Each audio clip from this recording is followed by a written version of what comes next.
지금 예배합니다. 3월 19일입니다.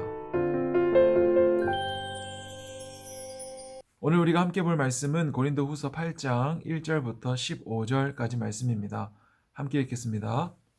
형제들아, 하나님께서 마게도냐 교회들에게 주신 은혜를 우리가 너희에게 알리노니 환난의 많은 시련 가운데서 그들의 넘치는 기쁨과 극심한 가난이 그들의 풍성한 연보를 넘치도록 하게 하였느니라. 내가 증언하노니 그들이 힘대로 할 뿐 아니라 힘에 지나도록 자원하여 이 은혜와 성도 섬기는 일에 참여함에 대하여 우리에게 간절히 구하니 우리가 바라던 것뿐 아니라 그들이 먼저 자신을 죽게 드리고 또 하나님의 뜻을 따라 우리에게 주었도다. 그러므로 우리가 디도를 권하여 그가 이미 너희 가운데서 시작하였은즉 이 은혜를 그대로 성취하게 하라 하였노라. 오직 너희는 믿음과 말과 지식과 모든 간절함과 우리를 사랑하는 이 모든 일에 풍성한 것 같이 이 은혜에도 풍성하게 할지니라. 내가 명령으로 하는 말이 아니요 오직 다른 이들의 간절함을 가지고 너희의 사랑의 진실함을 증명하고자 함이로라.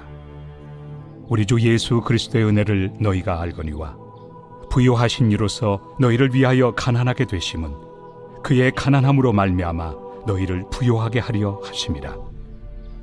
이 일에 관하여 나의 뜻을 알려노니 이 일은 너희에게 유익함이라. 너희가 1년 전에 행하기를 먼저 시작할 뿐 아니라 원하기도 하였은즉 이제는 하던 일을 성취할지니 마음에 원하던 것과 같이 완성하되 있는 대로 하라. 할 마음만 있으면 있는 대로 받으실 터이요 없는 것은 받지 아니하시리라. 이는 다른 사람들은 평안하게 하고 너희는 공고하게 하려는 것이 아니요 균등하게 하려 함이니 이제 너희의 넉넉한 것으로 그들의 부족한 것을 보충함은 후에 그들의 넉넉한 것으로 너희의 부족한 것을 보충하여 균등하게 하려 함이라. 기록된 것 같이 많이 거둔 자도 남지 아니하였고 적게 거둔 자도 모자라지 아니하였느니라. 기도하겠습니다. 하나님 감사합니다. 예수님의 사랑에 깊이 빠지기를 원합니다. 세상의 많은 것들은 여전히 불안하고 걱정되고 근심을 주지만 예수님의 사랑은 언제나 우리를 자유케 하고 기쁘게 하시오니 오늘도 예수라는 바다에 풍덩 빠져서 주님께 나의 사랑을 고백하는 하루가 되게 하여 주옵소서. 예수님의 이름으로 기도드립니다. 아멘. 금요일입니다. 여러분, 배를 만들려면 바다를 보여줘야 되죠. 바다를 보면 배를 만들게 돼 있습니다.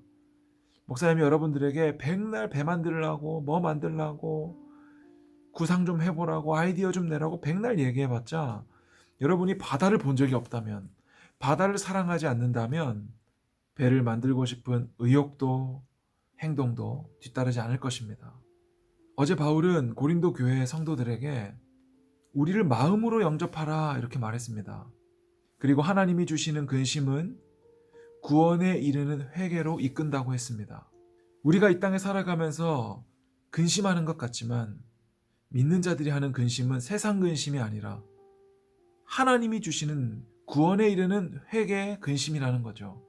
그러니까 우리는 우리 안에 하나님과 반대되는 죄악들에 대해서 근심하며 회개함으로 이것들을 하나하나 해결해 나가야 될 것입니다.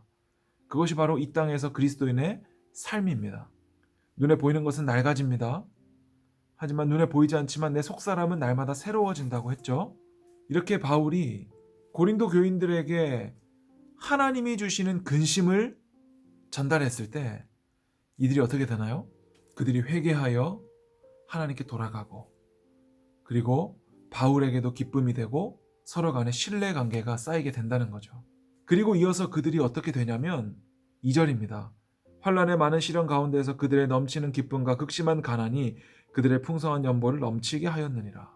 여러분, 환난의 많은 시련이 여전히 있고 그리고 극심한 가난이 그들에게 있지만 하나님께서 주시는 근심으로 회개하여 나아간 자들은 시련이 많아도 여전히 내가 가난해도 없는 중에 마음을 들여 바울의 예루살렘으로 향하는 그 발걸음에 풍성한 연보는 뭐냐면요, 헌금이거든요.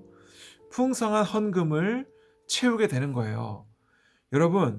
여러분들에게 목사님이 아무리 헌금 많이 하라고 10의 1조뿐만이 아니라 10의 3조 하라고 말해도 안 할 것입니다. 목사님도 마찬가지예요. 이것은 누가 시켜서 내가 어떤 규칙을 지키기 위해서 하는 것이 아니라 내 마음이 하나님께 드려지면, 내가 마음으로 하나님을 받아들이면 10의 1조뿐만 아니라 10의 3조, 10의 10조 전부도 드릴 수 있게 된다는 것이죠. 그러니까 뭐예요? 바다를 봐야 배를 만듭니다. 복음을 들어야 그 복음이 내 안에 열매 맺게 됩니다. 여러분, 그러니까 청소년기 때나 나중에 수험생이 되었을 때도, 대학생이 되었을 때도, 그리고 어른이 되어서 결혼해서 부모가 되었을 때도 우리가 해야 되는 유일한 한 가지는 뭐냐면 바다를 보는 거예요. 예수라는 바다를. 여러분, 지난 말씀에 여러분 주의 영이 계신 곳에 자유함이 있다고 했어요. 우리가 그동안 부모님이 가라고 해서, 아니면 내가 규칙을 지키기 위해, 아니면 또 하나님 외에 다른 이유로 신앙생활을 하고 있었던 부분들이 있다면 여러분 근심하셔야 됩니다.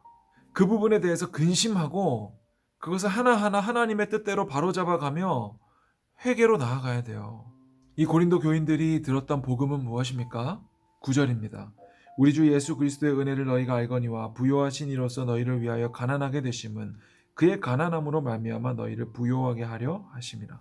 부요하신 예수님이 친히 가난하게 되심은 그의 가난하심으로 말미암아 우리를 부요하게 하시려 함이라. 그러니까 이 고린도 교회 교인들, 그리고 이 바울은 이때까지 어떻게 살았냐면 그 복음, 예수님을 따라 가난한 중에도 환난과 핍박 중에도 연약한 자들을 돕고 하나님의 일에 자기의 전부를 내어드리는 자들이었다는 거죠. 그것이 바로 하나님이 주신 근심입니다. 어떻게 하면 내가 하나님의 뜻에 더 합당하게 살 수 있을까? 어떻게 하면 내 안에 이 닫혀버린 마음을 하나님께 열 수 있을까? 내 안에 잃어버린 열정과 그 사랑을 다시 어떻게 하면 회복할 수 있을까? 이 근심이 그리스도인들에게는 있어야 되는 거예요. 그리고 결국 그것은 우리를 구원에 이르는 회개로 이끌어 갈 것입니다. 오늘 말씀 마지막 절에 많이 거둔 자도 남지 아니하였고 적게 거둔 자도 모자라지 아니하였느니라. 여러분, 하나님의 마음으로 살아가는 자들, 그들은 적게 거두어도 모자라지 않고 많이 거두어도 남지 않을 줄 믿습니다. 그게 이 땅 가운데 이 땅을 의지하지 않고 하나님만 바라보는 그리스도인들의 삶입니다. 오늘 하루 내 안에 무너진 것들을 근심함으로, 회개함으로 하나하나 세워갈 때 하나님께서 우리의 삶을 인도하실 줄로 믿습니다. 그런 저와 여러분 되기를 축복합니다. 기도하겠습니다. 하나님 아버지, 우리가 살아가는 이 세상은 불완전합니다. 죄악이 가득하고 뉴스를 들어도 온갖 나쁜 소식들밖에 들을 것이 없습니다. 그렇기 때문에 우리는 낙심하지 않습니다. 왜냐하면 겉사람은 낡아지나 우리 속사람은 날마다 새롭게 되는 줄로 믿기 때문입니다. 우리가 주님의 다시 오심을 소망하오니 간절히 기다리오니 주 예수여 속히 오시옵소서. 우리를 완전한 거룩함으로 인도하여 주시옵소서. 이 땅에 살아가는 동안 주님만 바라보기 원하오니 우리의 삶을 주님의 뜻대로 이끌어가 주시옵소서. 예수님의 이름으로 기도드립니다. 아멘.